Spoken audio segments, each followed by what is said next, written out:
Halo semuanya, perkenalkan nama saya Rosita Rahmatusania dan di sini saya akan mempresentasikan hasil analisis investasi PT Kedawung Setia Industrial Tbk atau dengan kode saham KDSI.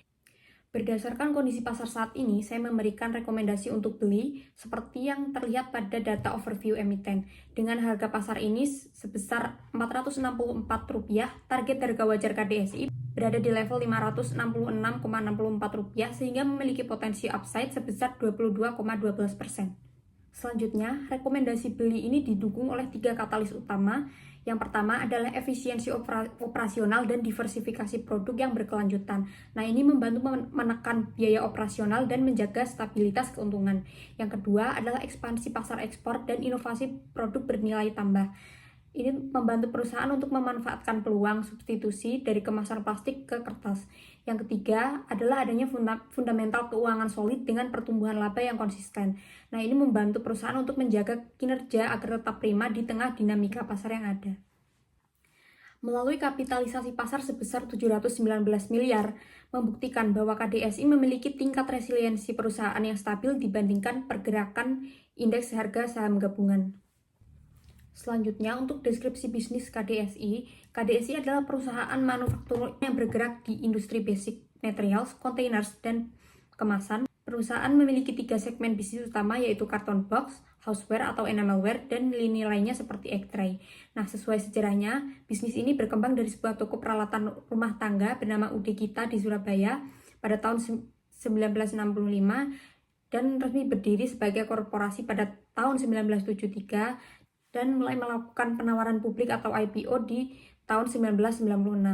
Dari struktur kepemilikan saham KDSI, mayoritas saham sebesar 78,52% dimiliki oleh PT Kita Subur Utama dan sisanya 15,91 dan 5,57%-nya dimiliki oleh masyarakat publik dan pemangku kepentingan perusahaan. Berikut juga terdapat integrasi vertikal dan proporsi domestik dibandingkan ekspor KDSI serta pesaing yang akan dibahas pada slide selanjutnya. Lanjut pada bagian analisis ekonomi global dan lokal, melihat kondisi makro pada gambar 4 dan 5, pertumbuhan PDB real di dunia diproyeksikan melandai ke 3,1% pada tahun 2027 akibat lonjakan indeks ketidakpastian global. Namun, kawasan Asia Timur dan Pasifik tetap resilient tumbuh di kisaran 4,3% hingga 5%. Di sisi moneter, penurunan suku bunga acuan The Fed ke level 3,38% pada kuartal ketiga 2025 menjadi katalis positif bagi industri. Walaupun harga komoditas global merangkak naik mendekati 705 US dollar per metrik ton di kuartal kedua 2026, ekonomi domestik Indonesia tetap kokoh dengan pertumbuhan PDB yang stabil di kisaran 5-5,3% dan inflasi rendah di level 1,5 hingga 2,6%, sehingga daya beli konsumen domestik tetap aman. Sesuai dengan data pasar pada gambar 7, ukuran global corrugated packaging diproyeksikan tumbuh pesat mencapai 294,5 miliar dolar pada tahun 2035 dengan CAGR jangka pendek sebesar 6,2%. Pendorong utamanya adalah ekspansi e-commerce dan pergeseran kemasan dari kemasan plastik ke kemasan berbasis kertas. Didukung juga oleh regulasi pengurangan sampah plastik dari pemerintah Indonesia. Tren makro ini menjadi motor pertumbuhan jangka panjang bagi segmen karton box KDSI. Selanjutnya, berdasarkan gambar total produksi paper dan paperboard global, strategi pemasaran KDSI sangat berfokus pada pasar domestik dengan porsi 92% penjualan dalam negeri dan hanya 8% ekspor. Porsi domestik yang besar membuat posisi persaingan KDSI jauh lebih aman dari risiko gejolak rantai pasok global jika dibandingkan dengan kompetitor seperti PT FASW yang memiliki 21,6% ekspor atau ALDO dengan proporsi 12% ekspor. Berdasarkan bagan rantai nilai, dari sisi hulu atau upstream, KDSI tidak memiliki pabrik kertas mandiri seperti FASW, sehingga lebih bergantung pada pasokan bahan baku eksternal. Namun, pada segmen hilir atau downstream, KDSI lebih unggul karena memiliki tingkat diversifikasi produk yang lebih tinggi. Dengan kapasitas produksi gabungan 250.000 ton per tahun, perusahaan memitigasi risiko siklus bisnis lewat 2 lini utama. Operasional sistematis ini didukung oleh 1.177 karyawan di bawah kendali pemegang saham mayoritas PT Kita Subur Utama sebesar 78,520% serta diperkuat standarisasi ISO dan sertifikasi kelestarian bahan baku FSC atau SVLK. Lanjut, berikut adalah deskripsi bisnis perusahaan PT KDSI.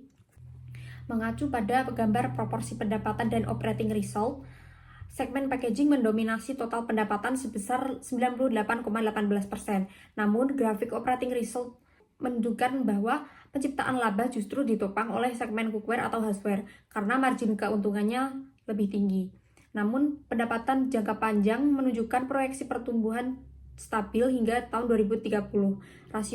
Rasio profitabilitas juga mencatatkan kenaikan yang baik di periode 2022 sampai 2024 sebelum akhirnya terkoreksi pada tahun 2025 akibat tekanan biaya bahan baku kertas global.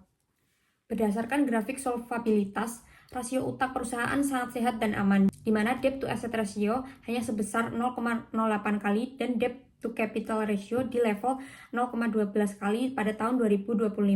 Tingkat leverage yang rendah ini meminimalkan risiko keuangan.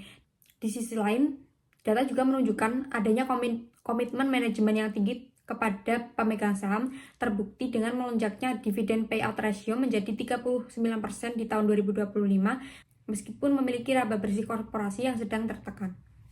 Melalui pendekatan relative valuation menggunakan metode PR Peers terhadap pembanding perusahaan yaitu PT INTD dan PT KKES, diperoleh rata-rata P/E industri sebesar 31,10 kali dengan realisasi earnings per share time to month sebesar 18,22 rupiah. Estimasi nilai intrinsik saham KDSI adalah sebesar 566,64 rupiah, mencerminkan potensi upside sebesar 22,12% dari harga pasar sekarang. Sementara itu, perhitungan biaya ekuitas dengan metode capital asset pricing model menghasilkan expected return sebesar 6,84%. Karakteristik utama saham ini terletak pada beta negatif sebesar minus 0,13. Artinya, saham KDSI bergerak berlawanan arah dengan IHSG menjadikannya saham yang kuat sebagai instrumen lindung nilai atau hedging portofolio saat pasar saham mengalami guncangan. Dari hasil analisis investasi ini didapatkan kesimpulan bahwa pendekatan PR Peers menunjukkan saham undervalued dengan potensi upside 22,12% didukung oleh analisis CAPM dengan expected return 6,84% dan beta negatif yang menjadikannya sebagai instrumen lindung nilai yang kuat di tengah volatilitas pasar. Selain itu, efisiensi dari proses hulu hilir serta diversifikasi produk antara segmen carton box dan houseware memberikan ketahanan bagi KDSI dalam menangkap peluang ekspansi pasar e-commerce dan tren kemasan berkelanjutan. Yang terakhir, struktur modal KDSI sangat sehat dan konservatif dengan tingkat utang yang rendah, memberikan fleksibilitas keuangan yang tinggi serta kepastian bagi investor melalui kenaikan dividen payout ratio hingga mencapai 39% pada tahun 2025 di tengah tekanan ekonomi. Sekian presentasi dari saya, kurang lebihnya mohon maaf. Wassalamualaikum warahmatullahi wabarakatuh.